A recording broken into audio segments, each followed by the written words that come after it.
Gautam, could you share any stories about your meetings with Eckhart Tolle? Any incidents that stood out? Yeah, there were two incidents. Actually, there were quite a few, but it's quite funny. He's quite a funny man. Huh? So, one I remember, we were visiting him in Glastonbury. I think this was in 2004. A group of us went, and I had looked up the internet, Google and all that stuff to see what's there to see in Glastonbury. And I found one man who was very knowledgeable. He would show us around. He was doing a day tour. So I fixed everything up and we'd see this, that, and the high point of the tour was the Glastonbury Tor, which is this hill, very sacred hill. So he would take us up that hill and explain to us the significance, the theories, etc. And Glastonbury is a very special place.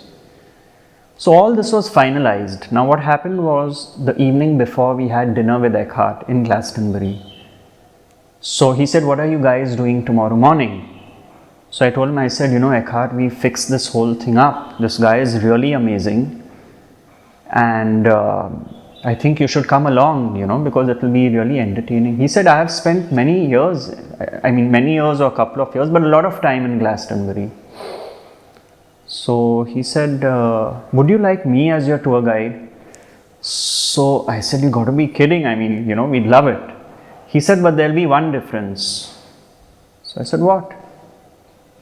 He said, I won't say a word.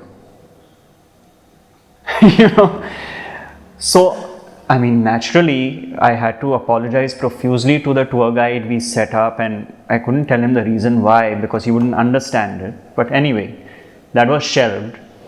And so the next day, we all went up with Eckhart.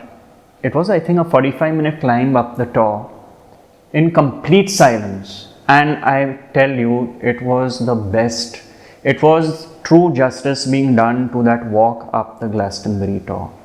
Words would have been superfluous, And I really liked my time with Eckhart because my own nature was of being quiet. Even Ramesh would keep telling me, you're a quiet boy. Even when I was 40 years old, when I was 39, he would still say, you're a quiet boy. That's my nature. So anyone who was also quiet was really something I resonated with. And I found that in Eckhart as well. Very quiet.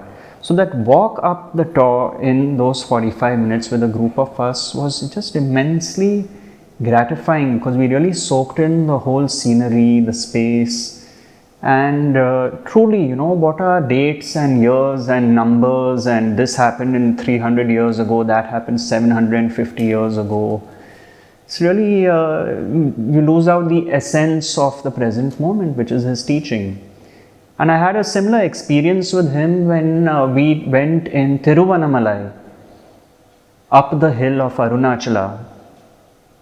So Eckhart was there with a small group of us, and it was a walk up in silence. The simplest thing, there's no need for talking, and at such sacred places, I think that's the greatest gift, is a gift of silence. So even if I remember, because Eckhart, from what I recall, loved walking. Whether it was these two hills, whether we took a walk in Findhorn when he was giving a talk in Findhorn, the riverbed had dried up and a few of us went for a walk on the riverbed. We didn't speak, you see.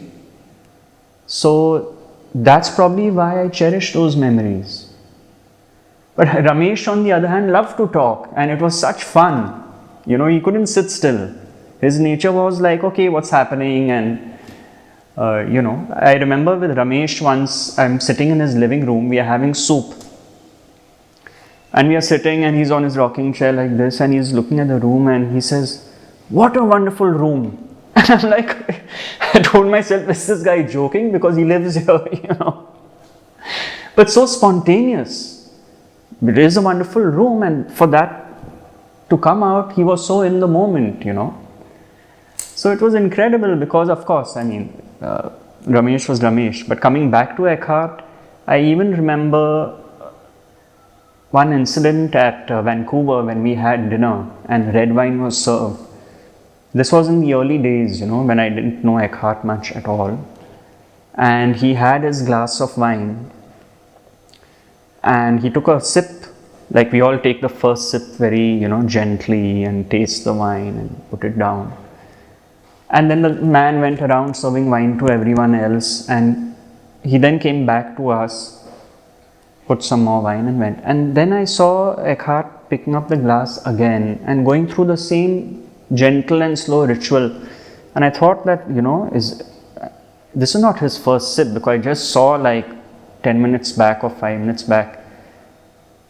So I looked at him, I said, Eckhart, just to clarify, the kind of, the way you approached this sip of wine is incredible to see, but I think I saw it before. Is it a deja vu or what, And he said, no, it is my second sip, but it is as if it's my first. And then he burst out laughing, and it was so true. So what I liked is when you can see the teaching being lived, whoever it is. You see, when anyone is living their teaching, that is a sign of authenticity. Then it's no longer a theory. So with Eckhart, what stays with me most is the times when there was not much speaking at all.